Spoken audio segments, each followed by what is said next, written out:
বরিশালের গৌরনদী এলাকায় ৮ বছর বয়সী চতুর্থ শ্রেণীর একটি স্কুল ছাত্রী অবুঝ নাবালক শিশু পাশের বাড়িতে বিয়ের অনুষ্ঠান দেখতে যায়। আর সেখান থেকে কিছু মানুষরূপী হায়নারা তাদের লালসার শিকার করে ওই ৮ বছর বয়সী মা বাবার বুকের মানিক বুকের দন আদরের কন্যা সন্তানটিকে। 14 ডিসেম্বর রাতে বিয়ের অনুষ্ঠান দেখতে যাওয়ার পর থেকে মেয়েটির মা বাবা আর খুঁজে পাচ্ছে না। তারপর মেয়েটির মা বাবা এবং এলাকাবাসী সবাই মিলে গৌরনদী থানায় গিয়ে একটি অজ্ঞাত মামলা দায়ের করেন। দর্শক শ্রোতা, তারপর একে একে 10 দিন কেটে যায়। এদিকে পুরো এলাকায় আকাশ বাতাস ভারী হয়ে পড়েছে মানুষের কান্নার রোলে। মা বাবা কান্না করতে করতে একবার চেঞ্জলেস হয়ে যায়। চেঞ্জ ফিরে আসলেই তার আদরের কন্যা সন্তানটিকে খুঁজে। দর্শক শ্রোতা, 10 দিন পরে 24 ডিসেম্বর তাদের আদরের কন্যা সন্তানটিকে পাশের বাড়ির পুকুরের মধ্যে তার নিথর দেহটি অর্ধগলিত অবস্থায় ভেসে উঠতে দেখেন এলাকাবাসী। তারপর সেখানে হইচই পড়ে যায়, পুরো এলাকার মানুষ জড়ো হয়।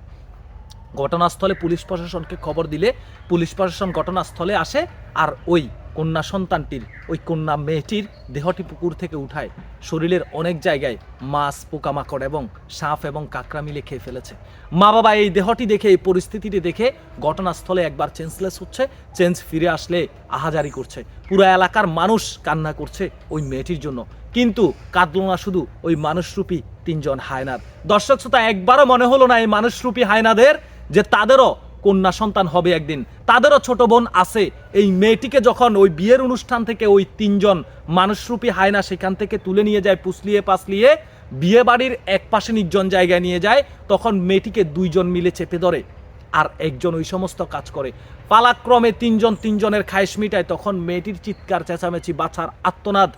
একজন মানুষ যখন যন্ত্রণা ভোগ করে তখন সে বাঁচার জন্য কি পরিমাণ ছটপট করে এটা আপনাদের আর বুঝার বাকি নয়। ওই মেয়েটি বাঁচার জন্য চটপট করেছিল, মনে মনে মা বাবাকে শুধু খুঁজছিল আর চোখের পানি অজরে জড়াচ্ছিল, কিন্তু শক্তিতে কুলিয়ে উঠতে পারেনি, কারণ 2 জন ধরে রেখেছে, একজন তাদের মনের খায়েশ মিটাচ্ছে।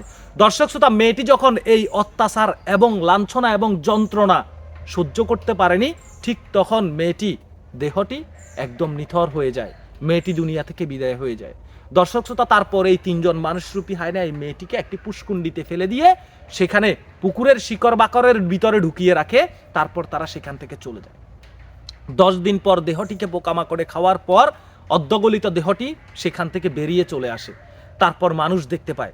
পুলিশ প্রশাসন সন্দেহজনকভাবে 3 জন আসামিকে গ্রেপ্তার করে, যেই 3 জন মানুষরূপী হায়নাকে আপনারা দেখতে পাচ্ছেন। এই 3 জনকে ধরার পরবর্তীতে জিজ্ঞাসাবাদ করলে এক পর্যায়ে 3 জন স্বীকার করেন মেয়েটিকে দেখার পর তারা তাদের লোভ সামলাতে পারেনি, তাদের আবেগ কাজ করেছে, বিবেক কাজ করেনি।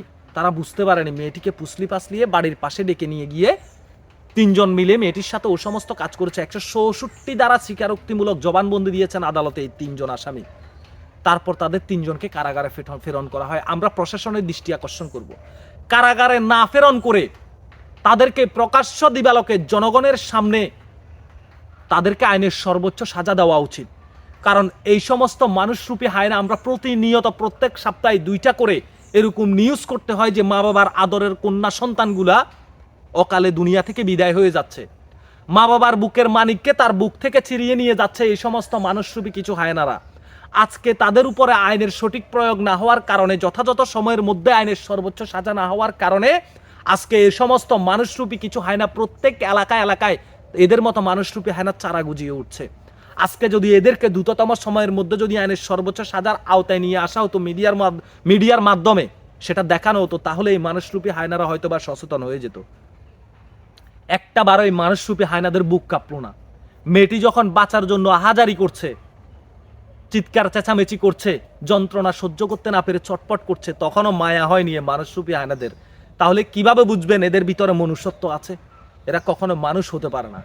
প্রত্যেক জনেরই, আমার আপনার বলেন, প্রত্যেক মানুষেরই কারো না কারো আদরের কন্যা সন্তান আছে, কারো না কারো আদরের বোন আছে। একটাবার নিজের বোনের কথা চিন্তা করে দেখেন, একটাবার নিজের আদরের কন্যা সন্তানটার কথা চিন্তা করে দেখেন, আপনার সন্তানটা, আপনার বোনটা আপনার জন্য কতটা আদরের, আর পরের কন্যা সন্তানটি, পরের বোনটি তাদের জন্য কতটা আদরের। তাদের আদরের, তাদের ভালোবাসার জায়গাটাকে আপনারা ছিনিয়ে নিয়ে আসছেন। এই মানুষরূপী হায়নাদের আমরা দৃষ্টান্তমূলক শাস্তি দাবি করছি। আপনাদের ব্যক্তিগত মতামত কমেন্ট বক্সে জানাবেন। এমনভাবে কমেন্ট বক্সে প্রতিবাদ গড়ে তুলবেন যেন প্রশাসন বাধ্য হয় এদেরকে দ্রুততম সময়ের মধ্যে আইনের সর্বোচ্চ সাজা নিয়ে আসতে। ভালো থাকবেন, সুস্থ থাকবেন, আল্লাহ হাফেজ।